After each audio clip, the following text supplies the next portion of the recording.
नमस्कार। भारतिका में एक बार फिर आपका स्वागत है और आज बात देश में चल रहे कुछ वैसी चर्चा पर जो आपको थोड़ा विस्तार से समझना जरूरी है। अभी देखिए, चुनाव का माहौल है। पहले दौर का मतदान हो चुका है, दूसरे दौर का मतदान होने वाला है और इस बीच में पहले दौर के मतदान के बाद जिस तरीके से बातचीत शुरू हुई कि लोग घरों से कम निकल रहे हैं, कौन से लोग हैं जो नहीं निकल रहे हैं, कौन से लोग हैं, किसके वोटर्स हैं जो देने जा रहे हैं वोट और किसके वोटर्स हैं जो नहीं देने जा रहे। इस बीच में कांग्रेस और बीजेपी, दो बड़ी पार्टियां इस देश की, हालांकि कांग्रेस की स्थिति लोकसभा में बहुत खराब है, बावजूद इसके देश की बहुत पुरानी और बड़ी पार्टी है। इन दोनों के बीच एक खींचतान बड़े स्तर पर आ गई, वो भी तब जब प्रधानमंत्री नरेंद्र मोदी ने यह कह दिया कि कांग्रेस की नीति ऐसी है कि वो चाहती है कि वो सब कुछ, एक बड़ा हिस्सा बाकियों का छीनकर मुसलमानों को दे दे। मोटे तौर पर उनके कहने का यही मतलब था। स्पष्ट तौर पर उन्होंने कहा कि कांग्रेस की नीति ये रही है कि हम मुस्लिमों को ये सारी सुविधाएं देंगे। और उसके बाद एक बयान वायरल हुआ पूर्व प्रधानमंत्री मनमोहन सिंह का। मनमोहन सिंह का बयान क्या है? मनमोहन सिंह ये कहते हैं कि पूरी परिस्थितियों में देश के संसाधनों पर सबसे पहला हक अल्पसंख्यक का है और उसको क्लेरिफाई करते हुए कहते हैं मुसलमानों का है। और इसी मुद्दे से, इसी बयान को थोड़ा विस्तारित करते हुए प्रधानमंत्री नरेंद्र मोदी ने इस पूरे मामले को आपके सामने रखा। जब ये मामला सामने आया उसके बाद बहुत सारी बातें होने लगी, विरोधी बहुत सारी तरह की बातें करने लगे कि कुछ नहीं बचा है इस चुनाव में और प्रधानमंत्री हिंदू मुसलमान की राजनीति पर आ गए। हालांकि कुछ लोगों ने यह भी कहा कि वो सारे मुसलमानों को घुसपैठिया कह रहे हैं, जबकि प्रधानमंत्री ने ऐसा नहीं कहा था। अब मैं थोड़ा आप लोगों को कुछ चीजें बता देता हूं कि अगर हम मनमोहन सिंह की उस बात को देखें कि मनमोहन सिंह ने क्या कहा था, वो सब अब वायरल है, आपके डोमेन में है, आप देख सकते हैं। यह स्पष्ट है कि मनमोहन सिंह ने ऐसा कहा था। और जो उनको बचाने में, सफाई देने में कहते हैं कि वो SC ST की भी बात कर रहे थे, पिछड़ों की भी बात कर रहे थे, फिर वो आदिवासियों की बात करते हुए तब मुसलमानों तक पहुंचे, तो दरअसल ऐसा नहीं था। वो बाकी बातें उनके लिए कर रहे थे, लेकिन संसाधनों पर पहले हक की बात के समय वो मुसलमानों को स्पष्ट तौर पर कह रहे थे अल्पसंख्यक मतलब मुसलमान। उनकी नजर में अल्पसंख्यक क्रिश्चियन नहीं है, उनकी नजर में अल्पसंख्यक ईसाई के साथ साथ सिख नहीं है, बौद्ध नहीं है, लेकिन उनकी नजर में अल्पसंख्यक मुसलमान हैं। ये जब मामला आया था, 2006 की बात है, जब उनके बयान आए थे, तो उस वक्त भी ये थोड़ा विवादित हुआ था और इस बात की चर्चा हुई थी। चूंकि हम लोगों की याददाश्त बहुत कमजोर है, इसलिए हम लोग भूल जाते हैं कि क्या बात हुई थी। लेकिन मैं आपको 3 बिंदुओं में इसको थोड़ा विस्तार से समझा देता हूं कि दरअसल ये मामला क्या सिर्फ इतना है कि प्रधानमंत्री नरेंद्र मोदी ने कहा है कि ये कांग्रेस की रणनीति रही है कि मुसलमानों को वो आगे कर रही है या मुसलमानों तक सब कुछ पहुंचाने की बात कर रही है या संसाधन पे पहला हक देने की बात कर रही है, या इसके पीछे की राजनीति कुछ और है। तो जब आप इसको विस्तार से देखेंगे तो समझेंगे कि दरअसल कांग्रेस की मुस्लिम तुष्टीकरण की नीति आजादी के बाद से लगातार बनी हुई है। और एक दौर ऐसा आया कि जब खास तौर पर हिंदी हार्टलैंड में, अगर हम जिसको काउ बेल्ट कहते हैं, उस पूरे इलाके में क्षेत्रीय दलों का जिस तरीके से उभार हुआ, उसमें सारा कांग्रेस का वोट बैंक, खास तौर पर मुसलमानों का वोट बैंक शिफ्ट हो गया और शिफ्ट होकर चला गया कहीं बसपा में, कहीं सपा में, कहीं RJD में, इस तरीके की पार्टियों में उनके मुस्लिम वोट बैंक शिफ्ट हो गए।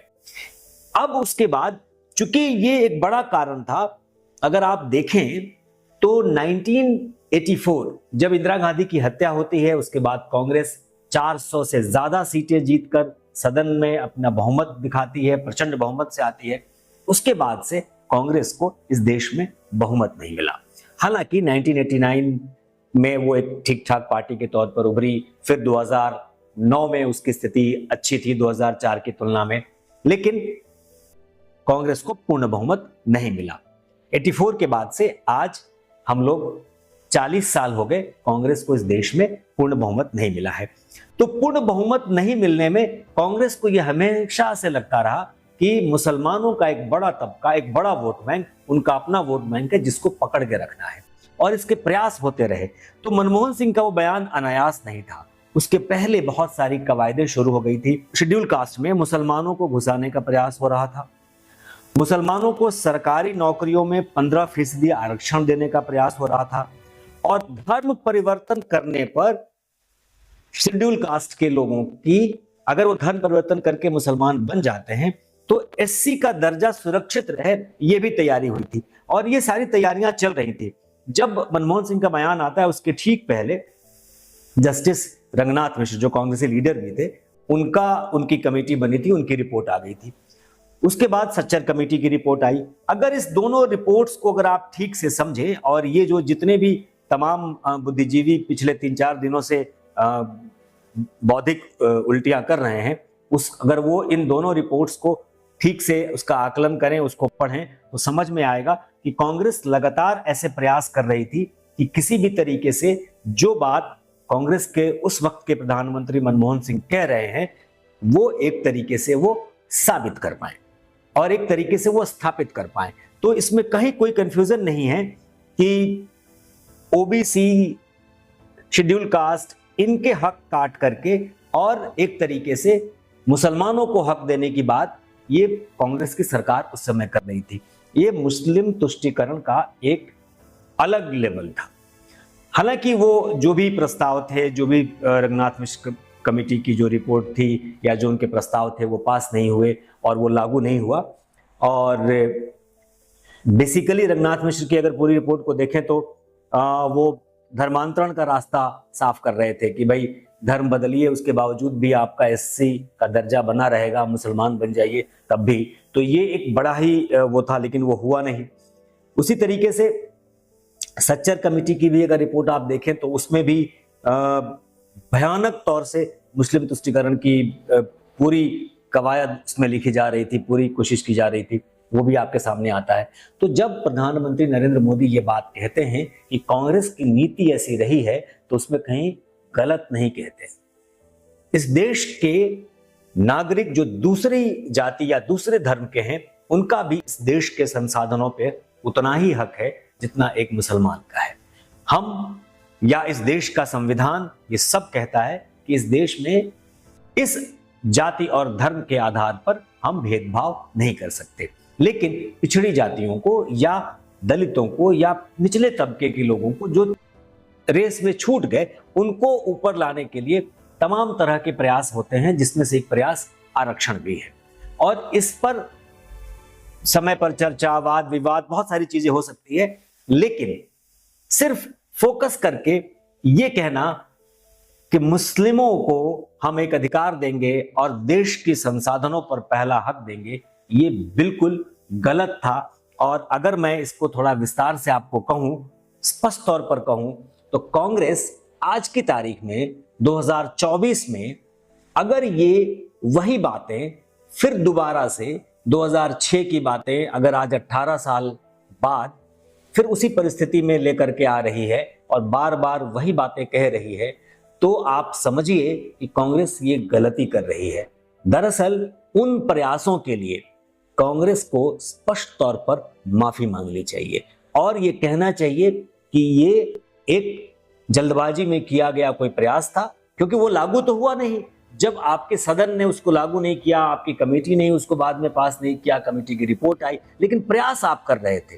तो आज की तारीख में बजाय इसके कि प्रधानमंत्री नरेंद्र मोदी को कटघरे में खड़ा करें, कांग्रेस को इस चीज के लिए माफी मांगनी चाहिए कि उन्होंने ये गलत प्रयास किया था। और इस प्रयास में अगर कोई, अब हो क्या रहा है कि चूंकि लोगों का विरोध नरेंद्र मोदी से है, तो कांग्रेस की कमियों को भी लोग सही मानने लगे हैं। ये गलत है देश के लिए। और इसलिए मैंने सोचा कि आपको मैं आज ये शेयर करूं कि आप समझिए इस बात को।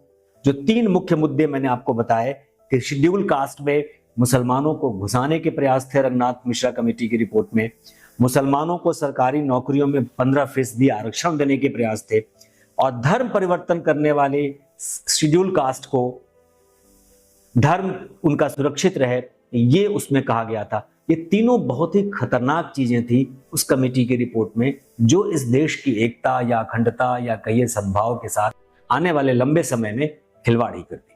नमस्कार।